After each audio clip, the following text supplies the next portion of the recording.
Survivors of the Titanic pose for a photo in 1912. Decades later, what appears in the background shocks historians. In 1912, just days after one of history's most devastating maritime disasters, a group of Titanic survivors gathered on a New York dock to pose for what seemed like an ordinary photograph. For over a century, this image remained tucked away in forgotten archives, just another piece of documentation from that tragic April night. But when modern historians examined it using high-definition scanning technology in 2019, they discovered something that defies explanation, a figure in the background that shouldn't exist. This is the story of a photograph that refuses to reveal its secrets. If you're enjoying this content, don't forget to leave a like. It really helps the channel grow. And before we dive in, I want to mention that I'm developing another channel with even more intriguing content. So stay tuned for that announcement soon. April 18th, 1912. The morning air in New York Harbor carried an unusual heaviness, thick with fog and the weight of collective grief. The RMS Carpathia, a ship that had become an unexpected ark of salvation, was approaching Pier 54 in Manhattan. On board were 705 survivors of the RMS Titanic, each one carrying memories of a night that had transformed from luxury and celebration into absolute horror in less than 3 hours. Among those survivors was Margaret Ashford, a 32-year-old second-class passenger from Philadelphia who had been traveling with her sister Emily to visit relatives in England. The sisters had secured lifeboat seats during the chaotic evacuation, but the experience had left them shaken to their core. Margaret's hands still trembled when she thought about the screams that had echoed across the dark Atlantic waters, the cries of those left behind gradually fading into terrible silence. Also present was Thomas Whitmore, a third-class passenger and factory worker from Southampton who had been returning from visiting his dying mother in New Jersey. Thomas had survived by clinging to an overturned collapsible lifeboat for nearly 2 hours in the freezing water before being pulled aboard Lifeboat 14. His face bore the marks of frostbite, and his eyes held a distant, haunted quality that other survivors recognized immediately. Charles Henderson, a first-class passenger and wealthy textile merchant from Boston, stood among them as well. Charles had helped load women and children into lifeboats before finally being allowed onto one of the last boats to leave the sinking vessel. Unlike many first-class passengers who had perished, Charles carried tremendous guilt about his survival, knowing that crew members and other passengers had sacrificed their chances so he might live. As the Carpathia docked, an enormous crowd had assembled, family members desperate for news, journalists hungry for stories, and photographers documenting the arrival of the century's most talked-about disaster survivors. The atmosphere was chaotic, filled with sobbing reunions, anguished wails from those whose loved ones hadn't made it, and the constant flash of camera bulbs capturing the raw emotion of the moment. A photographer named Robert Brennan, working for the New York Herald, had been assigned to capture images of the survivors as they disembarked. Robert was a seasoned professional, having covered major news events for over 15 years, but nothing had prepared him for the hollowed-out expressions he saw on the faces of those descending the Carpathia's gangway. These weren't just passengers returning from a voyage.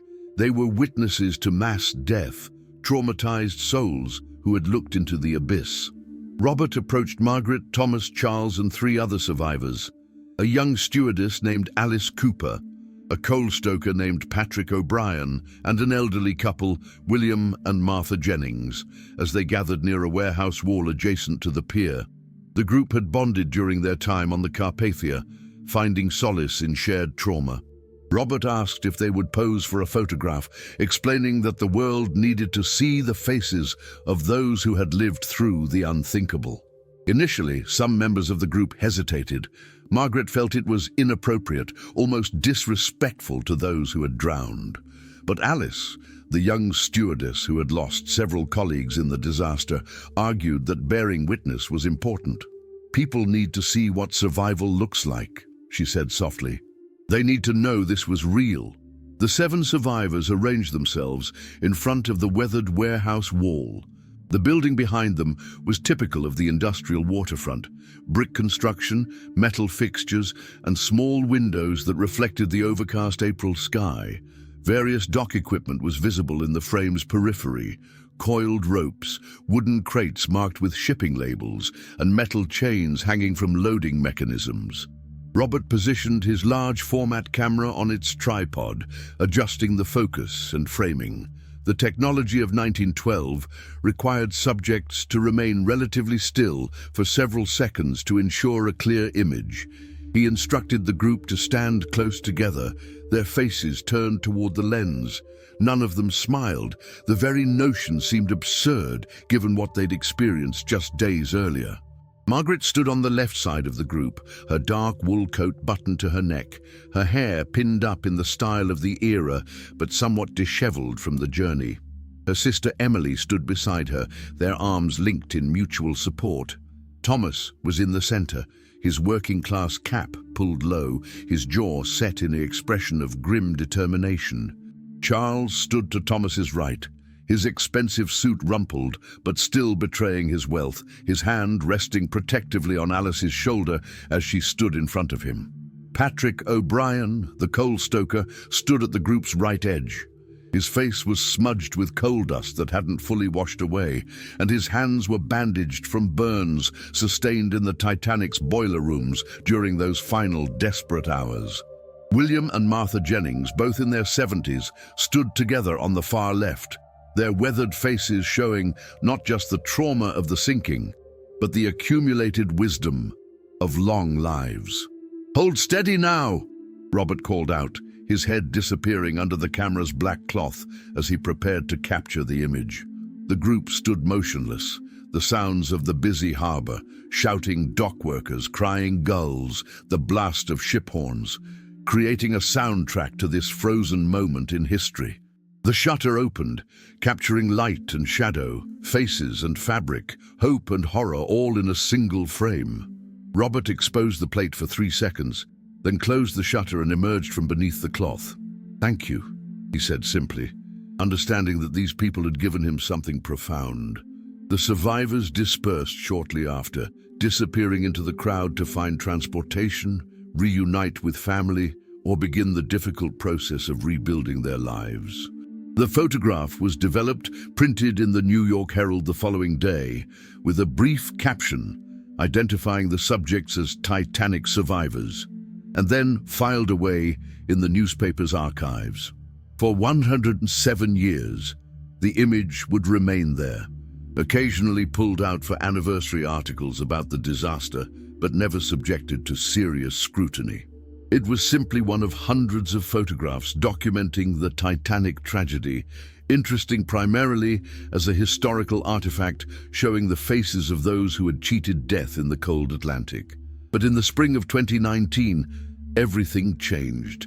A team of historians at Columbia University received a grant to digitize and analyze historical photographs from the Titanic disaster using modern high-resolution scanning technology. The goal was to extract new information from these old images, to read signs in the background, identify unmarked individuals, and generally create a more complete picture of the disaster and its aftermath. When Dr. Elizabeth Morrison, a maritime historian specializing in the Titanic, loaded Robert Brennan's photograph into the scanning system, she expected nothing unusual. The initial pass showed exactly what she'd anticipated. 7 survivors standing before a warehouse wall, their faces bearing the unmistakable marks of trauma and exhaustion. But when she increased the magnification and enhanced the background details, her breath caught in her throat. There, visible through one of the small warehouse windows approximately 15 feet behind the survivors, was something that shouldn't exist. If you're enjoying this story so far, hit that like button and subscribe. It really helps the channel continue bringing you these fascinating historical mysteries. Dr. Elizabeth Morrison had spent 15 years studying the Titanic disaster. She had examined passenger manifests, crew rosters, survivor testimonies, and thousands of photographs. She considered herself unshockable when it came to this particular historical event, but the image on her computer screen challenged that assumption. She zoomed in on the warehouse window, enhancing the resolution until individual pixels became visible, then applying various filters to reduce grain and increase clarity.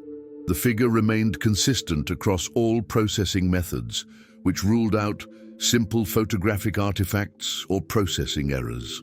The shape was undeniably human, a person standing inside the warehouse, visible through the grimy window glass. But it was the details that made Elizabeth's hands shake as she reached for her phone to call her colleague. The figure wore what appeared to be a White Star Line crew uniform, the distinctive dark jacket with brass buttons that stewards and other ship personnel wore. The clothing style was absolutely consistent with 1912, not modern costume or reproduction. More disturbing still, the figure seemed to be looking directly at the camera, at the group of survivors posing outside, with an expression that even through the degraded glass and century-old photographic medium conveyed something unsettling. Dr. James Chen, Elizabeth's research partner and an expert in photographic analysis, arrived at the lab within 30 minutes of her call. James had worked with law enforcement on forensic photograph examination and had a reputation for debunking questionable historical images. He approached the screen with professional skepticism. "Walk me through what you're seeing," he said, adjusting his glasses and leaning toward the monitor. Elizabeth pointed to the window. "There, third window from the left, approximately 5 feet above ground level. There's a figure inside the warehouse." James studied the image in silence for several minutes, cycling through different filters and magnification levels. His expression gradually shifted from skepticism to confusion, then to something approaching concern. That's definitely a person. Male, based on the build and clothing, wearing what looks like ship crew attire. White Star Line uniform, Elizabeth confirmed. "Look at the buttons. You can just make out the spacing and arrangement." "That's exactly right for 1912 steward uniforms. Could be a warehouse worker who happened to have similar clothing," James suggested, but his tone lacked conviction. "In 1912 New York, wearing British shipping line uniform with precise button configuration, standing in a warehouse window, staring at Titanic survivors?" Elizabeth shook her head. "The odds are astronomical." James opened a new window on the computer and began pulling up reference materials. Crew photographs from the Titanic, uniform specifications, and documentation about Pier 54 and its associated warehouses. For the next 3 hours, the two researchers worked in intense focus, comparing and cross-referencing. The breakthrough came when James overlaid the figure's proportions and posture with known photographs of Titanic crew members. Using facial recognition software adapted for historical photographs, he ran the enhanced image against a database of crew photos. The computer flagged 3 possible matches, all with relatively high confidence scores. But when Elizabeth looked at the names, her blood ran cold. "James, pull up the crew casualty list." He did, and they both stared at the screen in silence. All 3 potential matches, stewards named Robert Daniels, Thomas Clark, and William Barnes, had died in the sinking. Their bodies had never been recovered. "This could still be coincidental," James said, but he was gripping the edge of the desk. "The resolution isn't perfect. The software might be seeing patterns that aren't really there." "Run it again with tighter parameters," Elizabeth suggested. James adjusted the settings and reran the analysis. This time, the software returned a single match with 73% confidence. Robert Daniels, second-class steward, age 34, lost with the ship. Daniels had been last seen helping passengers into lifeboats on the port side of the boat deck. Multiple survivor testimonies mentioned him by name, describing his calm demeanor and selfless actions during the evacuation. Elizabeth pulled up the only known photograph of Robert Daniels, a formal portrait taken when he joined the White Star Line 3 years earlier. The image showed a serious-looking man with a strong jaw, deep-set eyes and dark hair parted on the left side. She placed it next to the enhanced detail from the warehouse window. The similarities were striking. The facial structure matched. The hair was parted the same way. Even the posture, shoulders squared, head slightly tilted, seemed identical. "We need to find out more about this warehouse," Elizabeth said. "What was it used for? Who would have been inside on April 18, 1912? Historical research." The following week was a blur of archival research. Elizabeth and James visited the New York City Municipal Archives, the South Street Seaport Museum, and the New York Public Library's Map Division. They obtained building permits, shipping records, and newspaper accounts from April 1912. The warehouse in question had been owned by the White Star Line and used for temporary storage of passenger luggage and cargo. According to records, the building had been largely empty on April 18th, as the Titanic's cargo had obviously never arrived. Only a skeleton crew of 2 dock workers had been assigned to the building that day, primarily to prevent looting. Elizabeth tracked down the names of those workers, Giuseppe Romano and Michael O'Sullivan. Neither man had reported anything unusual in their shift logs. More significantly, both men had been in their 60s at the time, neither matching the figure's apparent age and build. "So, who was in that window?" James asked during one of their late-night research sessions. "Maybe someone unauthorized," Elizabeth suggested. "A vagrant seeking shelter, a thief, a curious bystander who'd snuck in, wearing a perfect White Star Line steward uniform." The question hung in the air unanswered. Their research expanded to survivor testimonies. They reread hundreds of accounts from those who'd been aboard the Carpathia, looking for any mention of unusual experiences, strange sightings, or inexplicable events during the rescue or arrival in New York. They found scattered references that made them increasingly uncomfortable. Margaret Ashford, one of the people in the photograph, had written in a private letter to her cousin, "During our time on the Carpathia, I kept seeing men from the ship, crew members who I knew had gone down. They would appear for just a moment in doorways or at the end of corridors, then vanish. The doctor said it was trauma, and perhaps he's right, but others saw them too." Thomas Whitmore had given an interview to a small Boston newspaper in 1952, 40 years after the disaster. In it, he mentioned, "For months after we landed in New York, I felt like the men we'd left behind were still around somehow. I'd catch glimpses of them in crowds, always in their uniforms, always watching. I thought I was losing my mind."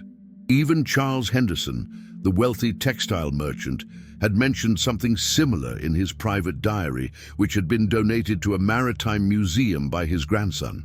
An entry from April 20th, 1912 read, "I cannot shake the feeling that we are being observed by those we failed to save.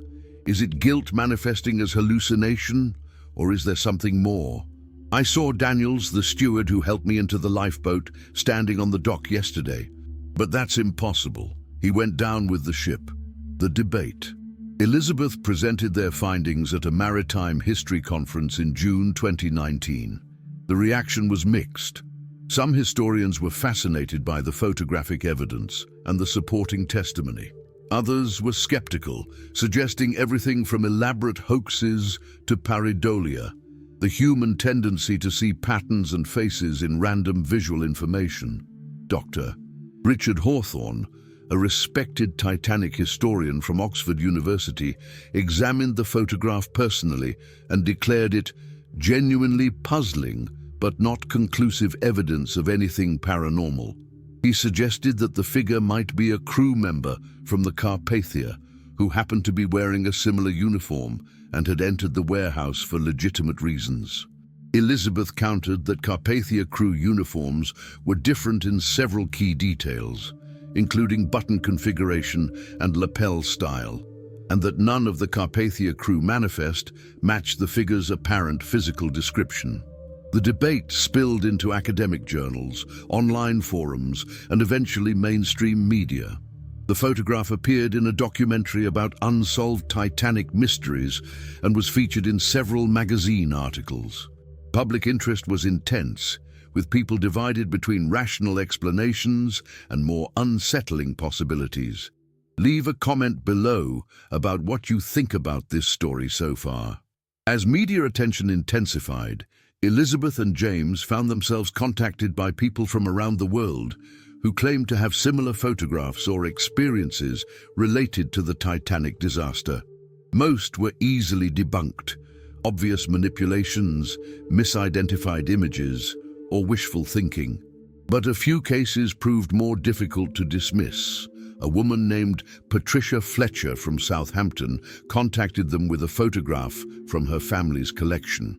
The image, dated April 1912, showed her great-grandfather standing outside his home with several neighbors. In the background, barely visible in a second-story window of the house next door, was a figure in what appeared to be ship crew attire.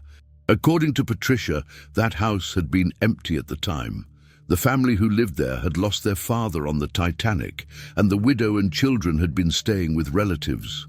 More intriguing was a photograph provided by the grandson of photographer Robert Brennan himself. Marcus Brennan had inherited his grandfather's photographic archives and had been going through them after hearing about Elizabeth's discovery. He found several other images taken at Pier 54 on April 18, 1912. Different angles, different subjects, but the same general location. In two of these additional photographs, taken within an hour of the survivor group image, the same warehouse window was visible. In one image, the figure was present. In the other, taken approximately 30 minutes later, the window was empty. "This is important," James said as they examined Marcus Brennan's photographs. "It establishes that the figure wasn't a permanent fixture, not a poster, not a mannequin, not something stationary that happened to look human. It moved or appeared and disappeared within a specific time frame." Elizabeth nodded, making notes. "The question is whether it was a living person going about normal business or something else entirely." Determined to gather more information, Elizabeth and James traveled to New York to investigate the physical location where the photograph had been taken. Pier 54 still existed, though much had changed in 107 years. The warehouse in question had been demolished in 1968 to make way for newer structures, but the pier itself had been preserved as a historical landmark. They met with Harold Chen, an architectural historian who specialized in New York's waterfront development. Harold had blueprints and documentation about the original warehouse layout, including information about its interior structure and what would have been visible through those windows. The windows in question were located on the eastern wall, approximately 8 feet above the interior floor level, Harold explained, spreading architectural drawings across a table. There would have been no reason for anyone to be at window height unless they were standing on stored cargo or had climbed onto some kind of platform. "What was stored in the warehouse in April 1912? Elizabeth asked. Harold consulted shipping manifests. According to these records, very little. The warehouse was designated for Titanic cargo, which obviously never arrived. There were some unclaimed items from previous White Star Line voyages, but the building was essentially empty. Indeed, they spent hours reviewing the architectural details, looking for any rational explanation for why someone would be visible at that window. Perhaps there had been a ladder or stacked crates or some maintenance reason for a person to be there. But the records showed nothing unusual. No maintenance scheduled for that day, no deliveries, no authorized personnel beyond the 2 dock workers who had both been documented elsewhere at the time the photograph was taken. Elizabeth and James expanded their search to find any living descendants of the people photographed in the original image. Margaret Ashford had never married and had no children. Thomas Whitmore had died in 1956, but his granddaughter, Carol Whitmore Davis, lived in Boston and agreed to meet with them. Carol was in her 70s, a retired school teacher with sharp eyes and a methodical way of speaking. She'd been told stories about her grandfather's survival from the Titanic throughout her childhood, though Thomas had rarely spoken about it directly to her. He had nightmares until the day he died. Carol told them over tea in her living room. He'd wake up screaming about the water, about the cold, about the people he couldn't save. My grandmother said he was never the same after that night. Did he ever mention seeing anything unusual after the rescue? Elizabeth asked carefully. Anything that didn't make sense? Carol was quiet for a moment, then rose and went to a bookshelf. She returned with a small, leather-bound journal. This was his diary. He kept it sporadically throughout his life. There are entries from right after the sinking that, well, you should read them yourself. Elizabeth opened the journal carefully. The pages were yellowed and fragile, the ink faded but still legible. She found the entry dated April 19th, 1912. Second day in New York. Cannot sleep. Keep seeing the faces of the men who died. Daniels, the steward, is the worst. I see him everywhere, in the hotel corridor, on the street, in shop windows. Always in his uniform, always looking at me with those sad eyes. Others have mentioned similar visions. Are we all mad with grief, or is there something more happening here? I cannot speak of this to anyone outside our group. They would think me insane. Another entry from May 3rd, 1912. Saw Daniels again today, standing outside the factory. He was there for only a moment, then gone when I blinked. I tried to approach where he'd been standing, but there was nothing. No one else saw him. I'm beginning to think these visions are a punishment for surviving when better men died. The final entry related to the subject was dated March 15th, 1913, nearly a year after the disaster. The sightings have become less frequent, but they haven't stopped entirely. Last week I saw Daniels in the crowd at the train station. He was just standing there, watching people rush past. His uniform as pristine as it was that night. I wonder if he's trapped somehow, unable to move on, tied to those of us who lived. I wonder if we're what keeps him here. Carol watched as Elizabeth photographed the pages with her phone. My grandmother thought he was suffering from what we'd now call PTSD, but reading those entries as an adult, knowing what you've discovered about the photograph, I'm not so sure it was entirely psychological. Back in their office, Elizabeth and James compiled all the information they'd gathered. They created a timeline of sightings and documented every reference to Robert Daniels specifically, both in the photograph and in survivor testimonies. A disturbing pattern emerged. At least 12 survivors, in writings and interviews spanning 40 years, had mentioned seeing Daniels specifically after the disaster. The descriptions were remarkably consistent, always in uniform, always silent, always appearing briefly before vanishing. What made it more unsettling was that many of these survivors had no connection to each other and lived in different cities or countries. They couldn't have been influencing each other's accounts or coordinating their stories. Collective trauma can cause similar hallucinations among people who experience the same event, James said, playing devil's advocate. It's documented in psychological literature, but this photograph isn't a hallucination, Elizabeth countered, pointing to the screen showing the enhanced image of the warehouse window. This is physical evidence. Something or someone was standing in that window, and it matched the description of a man who died in the North Atlantic 4 days earlier. They sat in silence, both grappling with implications that challenged their scientific worldview.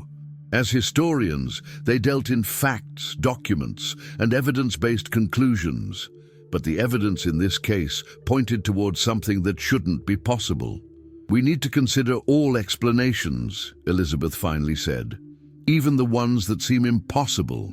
If this mystery is fascinating you, don't forget to leave a like and subscribe to the channel. More content like this is coming soon. 6 months after their initial discovery, Elizabeth and James had exhausted most conventional avenues of investigation. They had consulted with photographic experts, historians, psychologists, and even paranormal investigators who took a scientific approach to unexplained phenomena. Every analysis of the photograph confirmed that it was authentic, not manipulated, not a double exposure, not a processing error. The figure in the window was really there on April 18th, 1912. The question of what or who that figure was remained stubbornly unanswered. Dr. Sarah Chen, a psychologist specializing in collective trauma, offered one perspective during a consultation. Disasters of this magnitude create what we call psychic residue in affected communities. It's not supernatural. It's the way trauma ripples through networks of people, creating shared experiences, similar coping mechanisms, and sometimes similar perceptual phenomena. If multiple survivors believed they were seeing lost crew members, that belief could influence their perceptions and memories, but she couldn't explain the photograph. Unless we're suggesting mass hallucination affected the camera itself, which is nonsensical, there was actually someone in that window, she admitted. Who that person was and why they were dressed that way remains a mystery. The story had generated significant debate in both academic and popular circles. Online communities devoted to maritime history, unsolved mysteries, and paranormal phenomena all weighed in with theories ranging from plausible to absurd. Some argued that the figure was simply an unknown person, perhaps a White Star Line employee who had been inside the warehouse for legitimate but undocumented reasons, whose presence was coincidental rather than mysterious.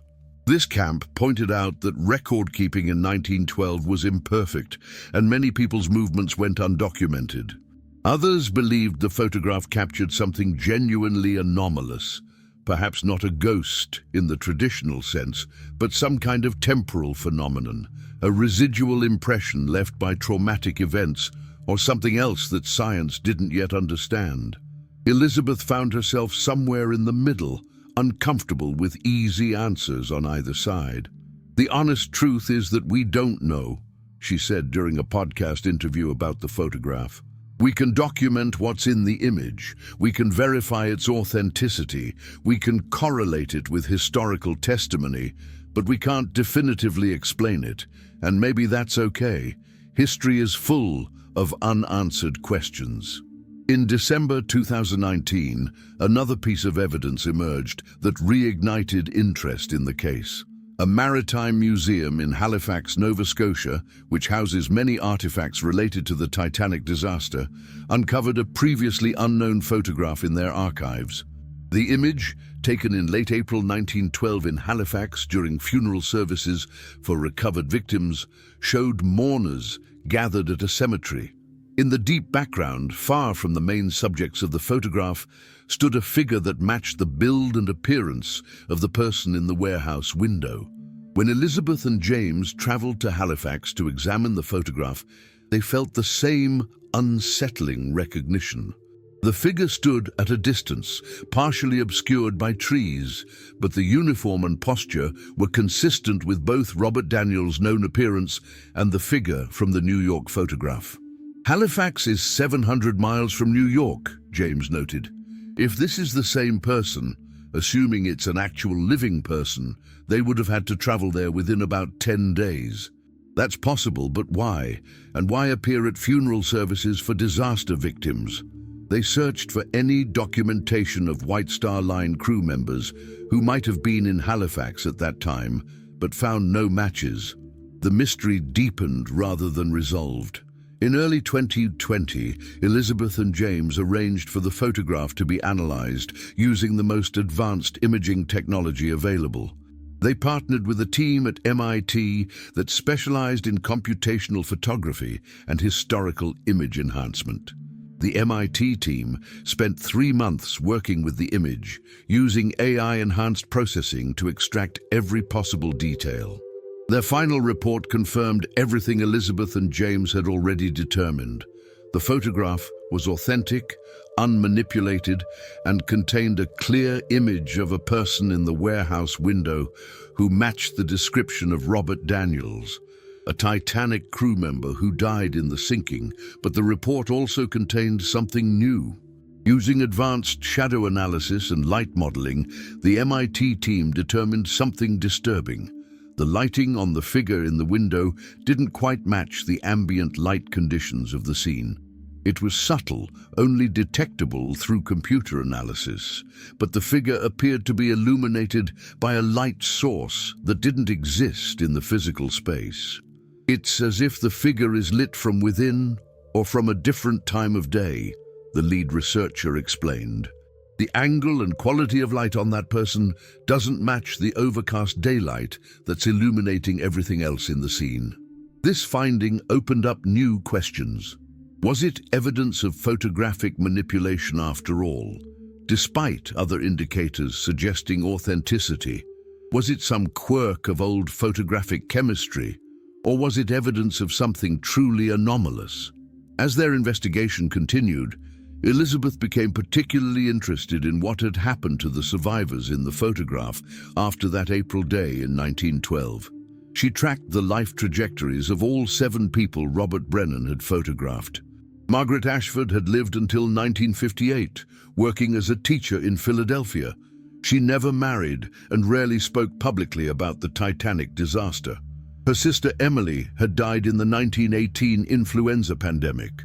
Thomas Whitmore had worked in factories until his retirement, raised 4 children, and died in 1956. His grandson Carroll had described a man haunted by memories he couldn't escape.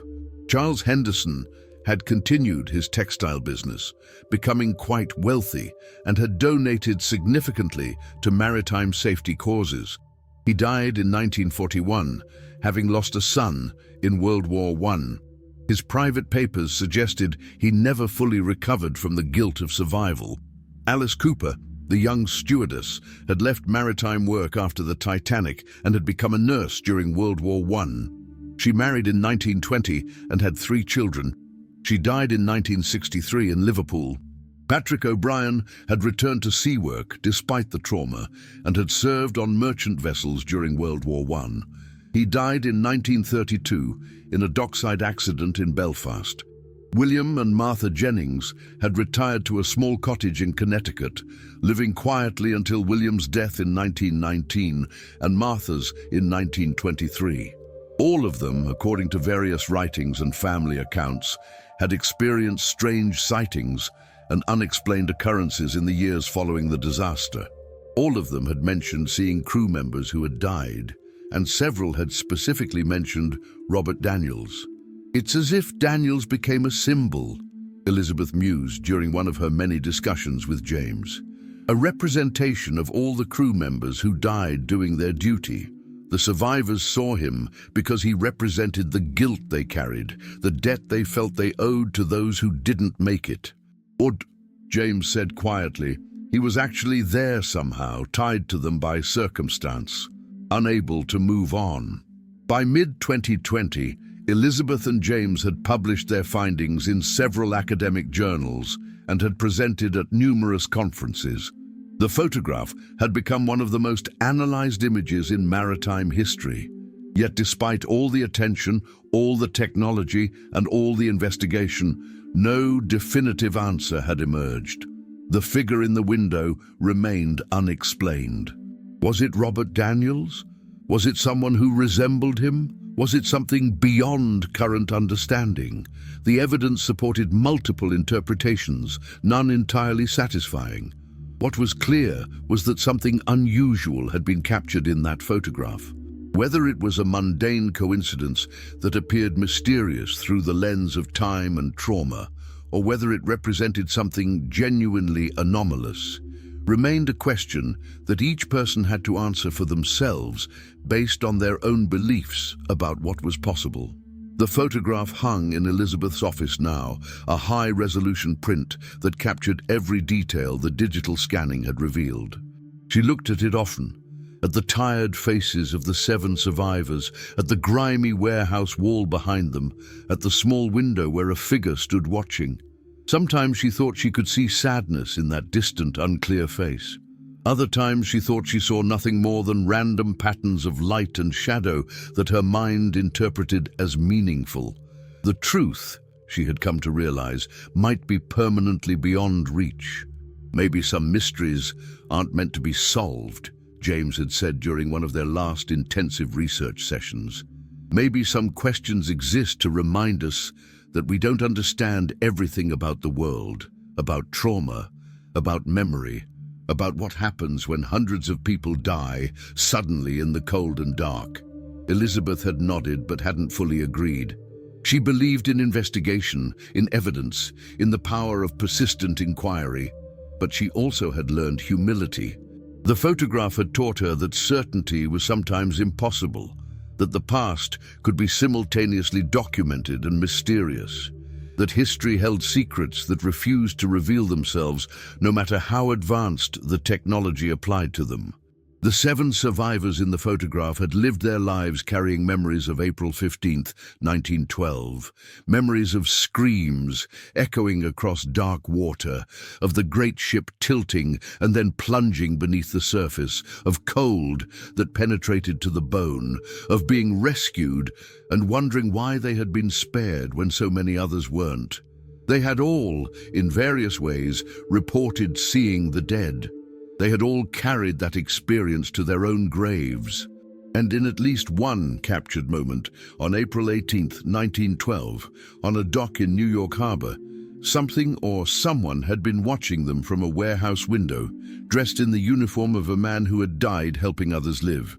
The photograph offers no conclusions, only questions. And perhaps that is its greatest significance. Not as evidence of the supernatural, but as a reminder that even with all our technology, all our scientific methods, all our documentation and analysis, some aspects of human experience remain stubbornly mysterious. What really stood in that window on that grey April morning? Was it grief made visible, trauma manifesting in physical space, or something else entirely? The answer depends on whether one believes the world contains only what can be fully explained, or whether there are shadows and spaces where the extraordinary occasionally intrudes upon the ordinary. The photograph continues to be studied, debated, and analyzed. It hangs in museums, appears in documentaries, and sparks conversations about evidence, belief, and the nature of historical truth. And in that window, forever frozen in time, a figure stands watching, keeping its secrets for eternity. If you enjoyed this story, leave a comment below. I love hearing your thoughts and answering questions about these historical mysteries. What do you think was really in that window? Was it just an unknown person in the wrong place at the wrong time, or something more? Share your theories. If you're not subscribed yet, make sure to subscribe and turn on notifications so you don't miss future videos. There are so many more unexplained historical mysteries to explore, and I'd love to have you along for the journey. Thanks for watching, and I'll see you in the next video.